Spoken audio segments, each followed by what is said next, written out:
રાજકોટના હેમુ ગઢવી હોલ ખાતે મોદી સ્કૂલ દ્વારા સિલ્વર જ્યુબિલી વર્ષમાં પ્રવેશતા વડીલ વંદના કાર્યક્રમનું આયોજન કરવામાં આવ્યું હતું। મોદી સ્કૂલની સ્થાપનાને લઈને 25 વર્ષ પૂર્ણ થયા છે। મોદી સ્કૂલ દ્વારા અલગ અનેક સેવાકીય પ્રવૃત્તિઓ કરાવવામાં આવે છે।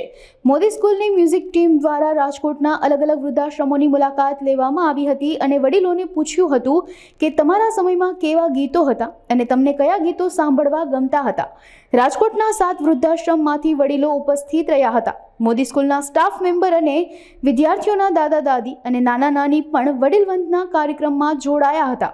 આ ઉપરાંત વડીલ વંદના કાર્યક્રમમાં રાજકીય અને સામાજિક આગેવાનો ઉપસ્થિત રહ્યા હતા। હાલના સમયમાં બાળકોને દાદા દાદીની અને નાના નાનીની હૂંફ મળવી જોઈએ તે હૂંફ મળતી નથી, તેને લીધે બાળકો ડિપ્રેશનમાં આવે છે। મોદી સ્કૂલના સંસ્થાપક રશ્મિકાંત મોદીએ વડીલોના આશીર્વાદ લીધા હતા।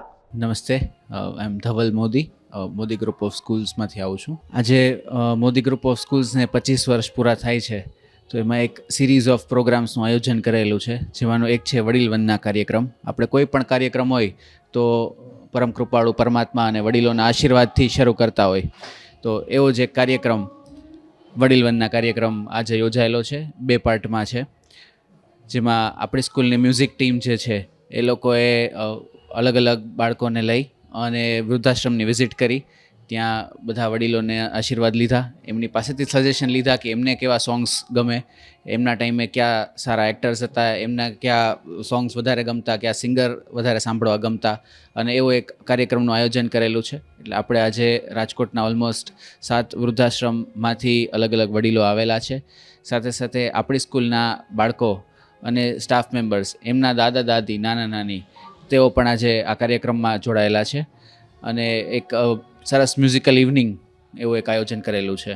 ખાસ તો કેવું થાય, હમણાં જ જે ફંક્શન શરૂ થયું ત્યારે વાત થઈ કે વડીલો હોય, છત્રછાયા હોય તો જ એક સારો દેશનું નિર્માણ, એક સારી રીતની પ્રગતિ આપણે લોકો જોઈ રહ્યા હોય।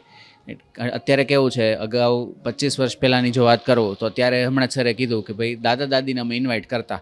હવે અત્યારના જમાનામાં દાદા દાદી, નાના નાની બધાને એકસાથે જ ઇન્વાઇટ કરીએ છીએ, કારણ કે ન્યુક્લિયર ફેમિલી હોવાના સેન્સમાં એક ચાઇલ્ડ હોય અથવા 2 ચાઇલ્ડ હોય તો વધારે કાંઈ એક ફેમિલી બોન્ડિંગ, એક રિલેટિવ્સની સાથેનું એક આત્મીયતા એવું કંઈ જોવા જ ના મળે। બાળકો ડિપ્રેશનમાં વધારે આવે છે। જેમ કેવું થાય કે પેરેન્ટ્સ સારો ટાઈમ દઈ શકતા હોય, મધર ફાધર બંને, પણ દાદા દાદીની વાત જ કંઈક અલગ હોય, નાના નાનીની વાત જ કંઈક અલગ હોય, એમની સાથે બાળકોનું અટેચમેન્ટ પણ બહુ સારું હોય। નેચરલી દાદા દાદી માટે પણ એ એક બહુ સારો ટાઈમ હોય અને બાળકો માટે પણ એક બહુ સારો ટાઈમ હોય।